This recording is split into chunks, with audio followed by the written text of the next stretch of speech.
ఒక పక్క వరుణుడి బీభత్సం, మరో పక్క హైడ్రా సంచలనం. రెండు తెలుగు రాష్ట్రాలని ఇప్పుడు హైడ్రా వణికిస్తోందా? పూర్తిగా ఆంధ్రప్రదేశ్లో ఇంకా హైడ్రా రాకపోయినా హైదరాబాదు చుట్టుపక్కల ప్రాంతాల్లో ఆంధ్రప్రదేశ్ నాయకులకు సంబంధించి కానీ లేదంటే ఆంధ్రప్రదేశ్ రాష్ట్రానికి సంబంధించిన వ్యక్తుల ఆస్తుల మీద కూడా హైడ్రా లేదంటే బుల్డోజర్లు కొరడా జులిపించడం ఇప్పుడు ఇదే రెండు రాష్ట్రాల్లో హాట్ టాపిక్ అయింది. ఒక రకంగా సీఎం రేవంత్ రెడ్డి దూకుడుగా వెళ్తున్నారా లేదంటే అనవసరంగా కొన్ని విషయాలను రాజకీయం చేసి కెలుక్కుంటున్నారా? రేపొద్దున అదే భారీ ఇబ్బందులు తెచ్చిపెడతాయని గ్రహించలేకపోతున్నారు. ఇదే అంశం మీద చర్చించే ప్రయత్నం చేద్దాం. సార్, హైడ్రా గురించి గతంలో సార్ మనం మాట్లాడుకున్నాం. కాకపోతే అప్పుడు ఒక కన్వెన్షన్ హాల్స్కో లేదంటే భారీ విల్లాలకో మాత్రమే పరిమితమైంది. ఇప్పుడు చూస్తే మొత్తం సాధారణ ప్రజల జోలుకు కూడా వచ్చేసారు అనేది చాలా స్పష్టంగా అర్థమవుతుంది. ఓపెన్గా చెప్తోంది హైడ్రా మాకు వాళ్ళు వీళ్ళనే భేదం లేదు అనేది. ఏంటి రేవంత్ రెడ్డి భారీ రిస్క్ చేస్తున్నారా లేదంటే ఇదే ఆయనకి భవిష్యత్తులో ఒక హీరోని చేసే అంశంగా ఈ ఏజెన్సీ మారుతుందా? ఇప్పుడు రేవంత్ రెడ్డికి అయితే ఒక హీరో, అక్రమ నిర్మాణాలు కూల్చివేత చేసే హీరో. స్టార్టింగ్ నుంచి ఇప్పటికి రేపటి కోసం అంటూ వాళ్ళ కాంగ్రెస్ పార్టీ అది ట్యాగ్ లైన్ చేస్తూ ప్రోమోలు కూడా రిలీజ్ చేస్తుంది. అయితే లాంగ్ స్టాండింగ్లో దానివల్ల ప్రయోజనమో నష్టమో తెలుస్తుంది. ఒక ఆస్పెక్ట్లో బెనిఫిట్. ఎందుకు అంటే అక్రమ నిర్మాణం చేసేవాడికి భయం వస్తుంది. కొత్తగా ఎవడూ నిర్మాణం చేయడు. చెరువులని ఆక్రమించుకోవడం కొత్తగా ఎవడు చేయడు. ఇప్పట్లో కనీసం ఒక 10 ఏళ్ల దాకా ఎవడు చేయకపోవచ్చు, చేసి చెయ్యి కాల్చుకోడు.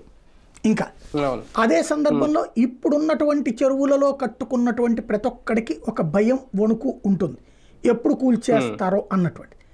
ఆ ఆస్పెక్ట్లో రేవంత్ రెడ్డి హీరో. అదే సందర్భంలో రేవంత్ రెడ్డి మైనస్ అవుతున్నది ఎక్కడ అంటే, నువ్వు ఏ వ్యవస్థలు అయితే అంటే ఇవాళ రోజున మనకి ఒక ఇల్లు కొనుక్కోవాలనుకున్నాడు ఏం చూస్తాడు? పర్మిషన్ చూస్తాడు. ఏ పర్మిషన్ చూస్తాడు? జిహెచ్ఎంసీ పర్మిషన్ ఉందా లేదా? ఉంది. హెచ్ఎండిఏ పర్మిషన్ ఉందా లేదా? ఉంది. రెరా పర్మిషన్ ఉందా లేదా అన్నది ఈ మధ్య కాలంలో రెరా వచ్చింది. ఈ మధ్య కాలం మొదలైంది. ఓకే, రెరా పక్కన పెట్టండి. అంతకు ముందు ఉన్న ఇళ్ళన్నిటికీ కూడా ఆ 2 పర్మిషన్స్ ఉన్నాయి కదా. ఆ తర్వాత రిజిస్ట్రేషన్ డిపార్ట్మెంట్ రిజిస్టర్ చేసింది కదా. బ్యాంకు వాడు లోన్ ఇచ్చాడు కదా. ఇంకా కొనుగోలు చేసిన వాడికి తప్పేమవుతుంది? కట్టిన వాడికి తప్పెందుకు అవుతుంది? అది బఫర్ జోన్లో ఉందా, ఎఫ్టీఎల్ జోన్లో ఉందా అన్నటువంటిది నీకు సంబంధించిన విషయం కదా. నాకెట్టా తెలుసుద్ది? నాకు అక్కడ ఒక వెంచర్ పేపర్లో అడ్వర్టైజ్మెంట్ చేశాడు, నేను వెళ్ళాను. వెళ్ళిన తర్వాత వాడు ఒక బ్రోచర్ ఇచ్చాడు. ఆ బ్రోచర్ను పట్టుకుని నేను అడిగాను. అడిగితే ఇదిగో జిహెచ్ఎంసీ పర్మిషన్ నెంబర్ సోన్సో డేట్ ఉంది, అలాగే సోన్సో ఆర్డర్ ఉంది, హెచ్ఎండిఏ పర్మిషన్ సోన్సో డేట్ ఉంది, సోన్సో ఆర్డర్ ఉంది. అవి తీసుకెళ్తే బ్యాంక్ కోడ్ లోన్ ఇస్తానంటున్నాడు, రిజిస్ట్రేషన్ చేస్తానంటున్నాడు. ఇంకా నేను దాన్ని తప్పు అనుకుంటా. ఎందుకు అనుకుంటా? నేను వెళ్ళి కొలవను కదా. నాకేమన్నా తెలుసుద్దా? చెరువు నీళ్లు నిండితే ఇక్కడ దాకా వస్తుంది, చెరువు నీళ్లు ఎండితే ఇక్కడ దాకా ఉంటుంది, చెరువులో నీళ్లు పక్కకి పోతే బఫర్ జోన్, ఇది నాకెట్ట తెలుసుద్ది? ఏ అది కదా సమస్య. రెండవది, చెరువుల పక్కన నిర్మాణాలు ఉండకూడదు, బఫర్ జోను లేకపోతే గనక ఎఫ్టీఎల్ లెవెల్. అసలు చెరువులే 2 చెరువులే రామోజీ ఫిలిం సిటీలో ఎట్ట వెళ్ళిపోయినాయి? రామోజీ ఫిలిం సిటీలో 2 చెరువులు ఉన్నాయి, దాని చుట్టూ ఫిలిం సిటీ కట్టేసుకున్నారు కదా. మరి అది ఏ జోన్లో ఉంది ఇప్పుడు? నెంబర్ 1. రెండవది, దుర్గం చెరువు ఎక్కడుంది? దాని చుట్టూ ఉన్న సాఫ్ట్వేర్ కంపెనీలు ఎవరు పర్మిషన్ ఇచ్చారు? ప్రభుత్వాలు, ఏపీఐఏసీనే కదా స్థలాలు ఇచ్చింది వాళ్ళకి. మరి ఆ తర్వాతనే కదా కట్టుకుంది వాళ్ళు. ఇప్పుడు మరి అది మాత్రం కాదా? అది బఫర్ జోన్లో లేదా? అది ఎఫ్టీఎల్ లెవెల్లో లేదా? ఇప్పుడు ఫర్ ఎగ్జాంపుల్ హుస్సేన్ సాగర్ నాకు తెలిసి 2000, 2001 ఆ టైంలో అనుకుంటా, నేను హైదరాబాద్లో సీచాన్లో పనిచేసేడేమో. ఆ ముందు హుస్సేన్ సాగర్ పొంగి లోయర్ ట్యాంక్ బండ్లోకి నీళ్ళు వెళ్ళిపోయినాయి. లోయర్ ట్యాంక్ బండ్ అంతా ఆ ఇందిరా పార్క్ అక్కడ దాకా మునిగిపోయింది. ఇటు సెక్రటేరియట్ వైపుకి వాటర్ వచ్చేసినాయి. అప్పుడు మరంటే అది కూడా బఫర్ జోన్ అనాలా, ఎఫ్టీఎల్లో అనాలా బేసిక్గా? అంటే మరి అది ఆనుకునేగా ఉంది, ఇంకెక్కడ ఉంది అది? ఎలా నడిచింది అది? రెండవది, మాదాపూరు లేకపోతే ఈ గండిపేట ఇవన్నీ ఏంటి? ఇప్పుడు ఆ స్కూళ్ళు అవి ఉన్నాయి వాటిట్లలో. ఎట్లా సాధ్యమైంది? అప్పుడు కట్టినటువంటి వాటిని ఇప్పుడు కూల్చట్లే. ఫస్ట్ ఏమో మొత్తం కూలుస్తున్నాం అన్నారు, FTL లెవెల్ కూలుస్తున్నాం, బఫర్ జోన్ కూలుస్తున్నాం అన్నారు ఫస్ట్ ఫేజ్లో. సెకండ్ ఫేజ్లోకి వచ్చేటప్పటికి కొత్తగా ఏది నోటీసులు ఇస్తున్నామన్నారు, ఏది వాటికి టైం ఇచ్చి కూలుస్తామన్నారు. మూడో ఫేజ్కి వచ్చేటప్పటికి ఇప్పుడు మాట మారిపోయింది, అండర్ కన్స్ట్రక్షన్లో ఉన్నాయి కూలుస్తున్నాం, ఆల్రెడీ నివాసం ఉంటున్న వాటిని వినియోగించుకుంటున్న వాటిని కూల్చట్లేదు అని చెప్తున్నారు. బాగుంది, ఇప్పుడు ఆ మాట చెప్పారు. మరి ఎన్కన్వెన్షన్ ఆల్రెడీ అండర్ వర్క్లో ఉందిగా, మరి ఎందుకు కూల్చారు దాన్ని? లేదు, రాంభూపాల్ రెడ్డి ఇల్లు నిన్న కూల్చారు, కాటంరెడ్డి, ఆల్రెడీ అండర్ కన్స్ట్రక్షన్ కాదు కదా, ఆల్రెడీ రన్నింగ్లో ఉన్నారుగా, ఎట్లా కూల్చారు మరి? అది ఓన్లీ ప్రహారీ కూడా కట్టారంట, అసలు అక్కడ కన్స్ట్రక్షనే లేదు, కానీ భవనాలు కూడా కొట్టారని చెప్తున్నారు. నెంబర్ 2. నెంబర్ 3 వచ్చేటప్పటికి ఇక్కడ మరి ఓవైసీ వాళ్ళది అది కూల్చరా లేదా? అట్లాంటి ఈ మిగతా అన్ని ఇప్పుడు దుర్గం చెరువులో కూల్చరా? నోటీసులు ఇచ్చారు, లేకపోతే ఎవరైనా మాకు ఒకటే స్టేట్మెంట్ బాగుంది, కూల్చడం నోటీస్ ఇచ్చారు. వీళ్ళకి నోటీసులు ఎందుకు ఇట్లా మరి మిగతా వాళ్ళకి కూల్చేదానికి? అంటే మనిషికి ఒక న్యాయం నడుస్తుంది. ఇందులో 2 కోణాలు ఉంటుంది. ఒకటి చిత్తశుద్ధి ఉన్న ఒత్తిడికి భయపడి ఇప్పుడు కొన్ని సామాన్యులే పగలగొట్టారు, జీవితకాలం కష్టపడి ఈ అమరావతో లేకపోతే బెజవాడో గుంటూరు హైదరాబాద్ విశాఖపట్నమో ఇక్కడ సంపాదించుకునే అంతా తీసుకెళ్ళి హైదరాబాద్లో ఒక ఆస్తి ఉంటే మనకి పర్మనెంట్ సెట్ అవుద్దని అవుట్స్కట్స్లో కొనుక్కున్నారు. కొనుక్కునే ముందు ఈ లెక్కలన్నీ చూసుకున్నారు. ఇప్పుడు వాళ్ళది అది అక్కడ కొంతమంది అపార్ట్మెంట్లు కట్టించుకున్నారు. ఇక్కడి నుంచి అక్కడికి 10 కోట్లు పట్టుకుపోయి అపార్ట్మెంట్ కట్టుకుంటే 25 కోట్లు వస్తుందని లెక్కేసుకుని ఉంటారు. ఇప్పుడు అది కొట్టేశారు. ఏమైపోయినట్టు వాళ్ళ జీవితం? పర్మిషన్ ఇవ్వకపోతే అది కట్టడు కదా. విల్లాలు కట్టారు, ఇప్పుడు ఆ బిల్డర్ అమ్మేసుకుని ఉంటాడు, లేదా బిల్డర్ అడ్వాన్స్ తీసుకుని ఉంటాడుగా, లేదా బిల్డర్ ఇంకొకళ్ళకి డబ్బులు ఇచ్చినా కొనుక్కుని ఉంటాడుగా భూమి. అది ఇప్పుడు ఎవరి చేతికి పోతాయి డబ్బులు? ఎవరి చేతిలో ఉన్నోడిది ఆడిదే.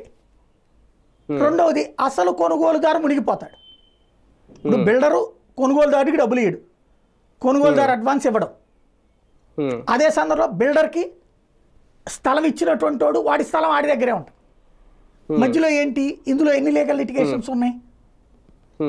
ఇది ఓవరాల్గా దాన్ని ఏమంటారు, ఆపరేషన్ సక్సెస్ పేషెంట్ డైడ్ అనమాట. ఇది ఆపరేషన్ సక్సెస్ అంటే అవును అవును జరుగుతున్నది ఏంటంటే ముందుకి ఇప్పటికీ చూసుకుంటే హైడ్రా దూకుడు పెంచిందని చెప్పాలి. మనం లాస్ట్ టైం డిబేట్లో కూడా మాట్లాడుకున్నప్పుడు నోటీసులు ఇచ్చారా, నోటీసులు ఇస్తున్నారా ఏంటి అనుకున్నా. కానీ ఇప్పుడు నోటీసులు అనేవి ఇవ్వకుండా డైరెక్ట్గా అంటే నోటీసుల వరకు ఇచ్చి ఆగుతారా, కూల్చేస్తారా అనుకున్నప్పుడు ఇప్పుడు డైరెక్ట్గా బుల్డోజర్లు వెళ్ళిపోతున్నాయి, కూల్చేస్తున్నారు. చాలా మంది ఓపెన్గా చెప్తున్నారు. కొంతమంది కోర్టుకి వెళ్ళి ఇంకా పెండింగ్లో ఉంది, అయినా సరే మాకు కనీసం నోటీసులు ఇవ్వకుండా కూల్చేస్తున్నారు అనేది.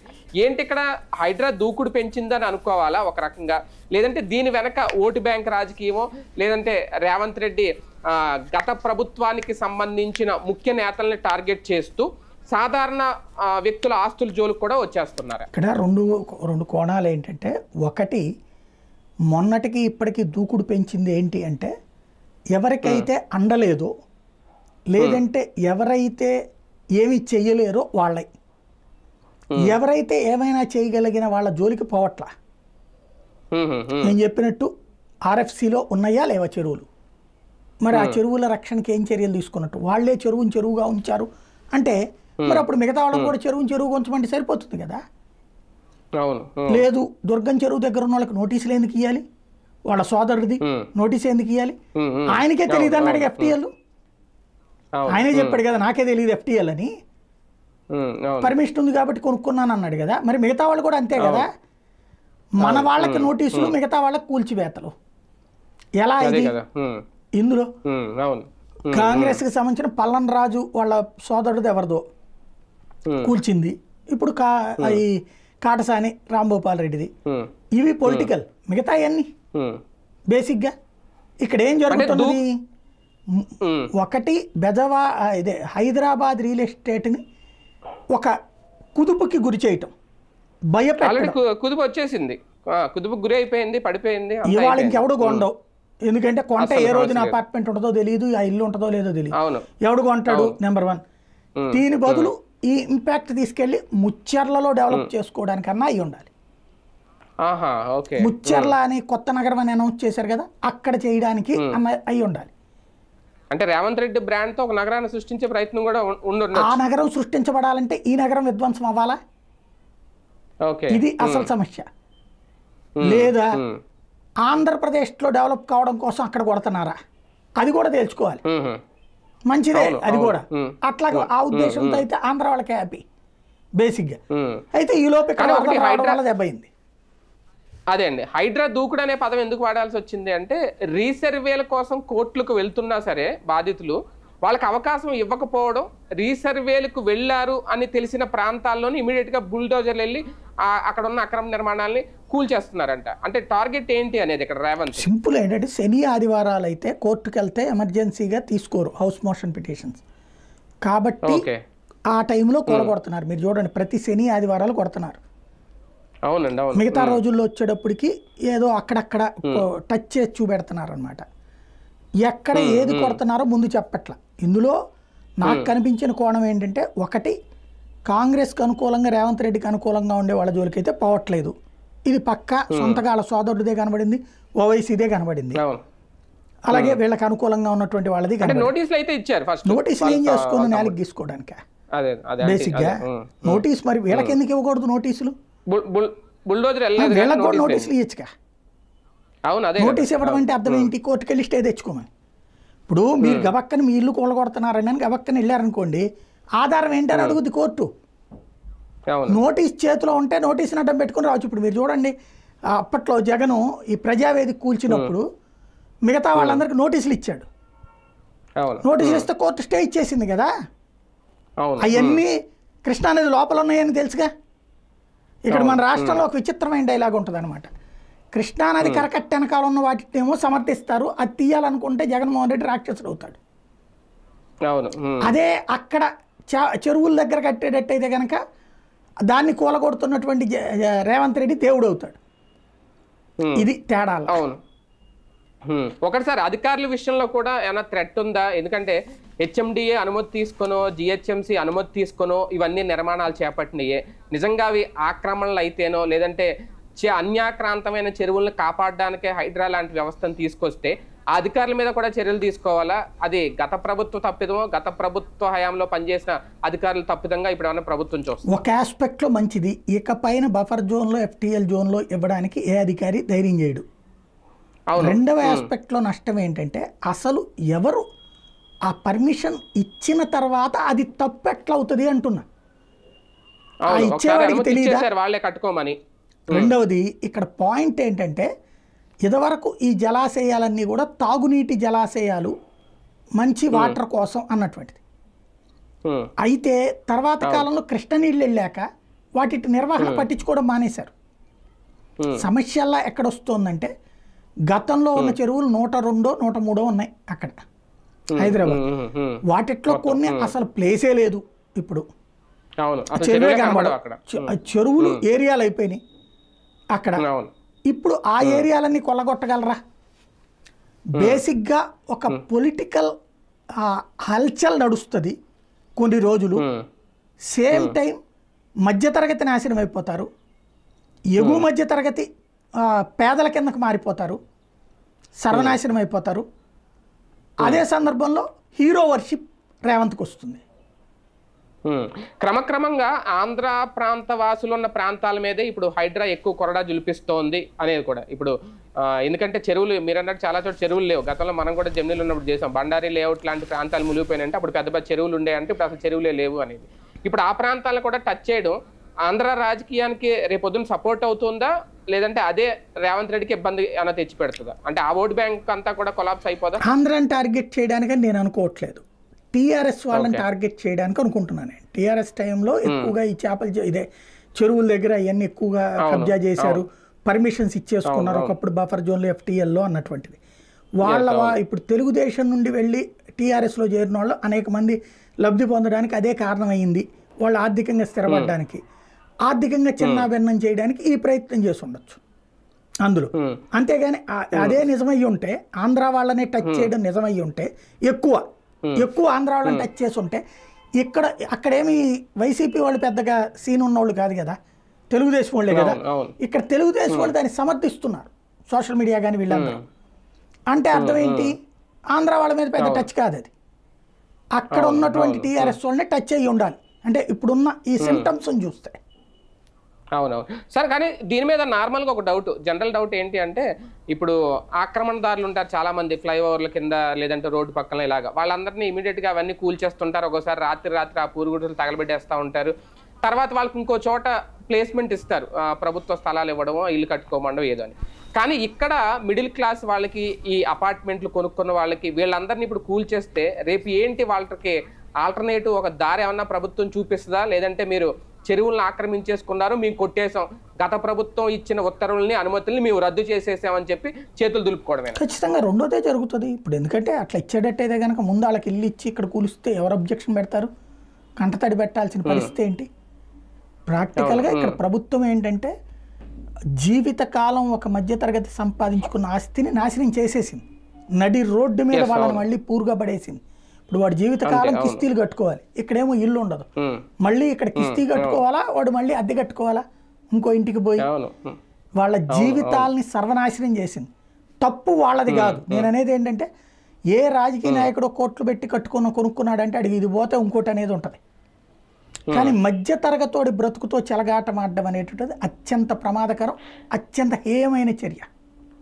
ఈ పరిస్థితిని, ఈ హైడ్రాని చూసి తెలంగాణ రాష్ట్రంలో ప్రతిపక్షం ఇంకా ఒక కన్ఫ్యూజన్లో ఏమన్నా ఉందా, ఒక అయోమయంలో ఉందా? ప్రజల తరపున పూర్తి స్థాయిలో ఫైట్ చేయడంలో వైఫల్యం చెందుతుంది. వాళ్ళు ఇంకా చేయగలిగిందే లేదు. వాళ్ళు పోనీని చూద్దాం అనుకుంటున్నారు. ఎందుకంటే పబ్లిక్ తెలుసుకుంటారు కదా ప్రభుత్వం కరెక్టా కాదా అన్నటువంటిది, పాజిటివా కాదా అన్నటువంటిది. అక్కడ ఒక వ్యవస్థని చిన్నాభిన్నం చేశారు. ఒక 25-30 ఏళ్ల నుండి ఓ రకంగా చెప్పాలంటే హైదరాబాద్ విస్తరణలో కీలకమైనటువంటిది ఏంటంటే ఈ శివారు ప్రాంతాల ఎదుగుదల. ఇప్పుడు ఈ దెబ్బతో శివారు ప్రాంతాలలో ఎవడు కొంటాడు? కోట్ల రూపాయల డబ్బులు ఉంటే కొంటారు, లక్షల రూపాయల బ్యాంక్ లోన్ వస్తే కొంటారు. నడి మధ్యలో అయితే కుదరదు కదా ఊళ్ళో. ఇప్పుడు ఇక కొనే పరిస్థితి లేదు అన్నప్పుడు ఏమవుతుంది? దాని ఇంపాక్ట్ ఇందులో రేవంత్ ఆలోచన ఎట్టుంటుంది? ఇప్పుడు అలాగ కొనుక్కోలేనటువంటి వాళ్ళు సచ్చినట్టు హైదరాబాద్ సిటీలోనే ఇళ్ళ అద్దెకు తీసుకుంటే అక్కడ ఇళ్ళ అద్దెలు పెరుగుతాయి. ఆ విధంగా హైదరాబాద్ వాసులు రేపు పొద్దున కాంగ్రెస్ పార్టీకి ఓటేస్తారు కార్పొరేషన్లు అనేది తన ఆలోచన ధోరణి. కానీ రియల్ ఎస్టేట్ పడిపోతుంది కదా. రియల్ ఎస్టేట్కి ఏం పోయా? ఇప్పుడు ఎందుకు రావు? ఇప్పుడు కొత్తగా కట్టుకునేటువంటి చోట్ల డబ్బులు రావు వీళ్ళకి. అదే కదా, అది తేడా. అవును, right. Thank you sir, thank you very much. Right చూద్దాం. మొత్తానికి హైడ్రా విషయంలో 2 తెలుగు రాష్ట్రాలు అయితే ప్రస్తుతం వణుకుతున్నాయని చెప్పాలి. ఎందుకంటే అక్కడ ఆస్తులను పోగొట్టుకున్నారు ఆంధ్రప్రదేశ్కి సంబంధించిన వ్యక్తులు, లేదంటే కొంతమంది లీడర్లు కూడా. హైడ్రా దూకుడు పెంచిన నేపథ్యంలో సామాన్యులు కూడా టచ్ చేస్తే ప్రస్తుతానికి హీరో అయిన రేవంత్ రేపొద్దున జీరో అవుతారా? ప్రజా తీర్పు ఎలా ఉంటుంది వేచి చూద్దాం.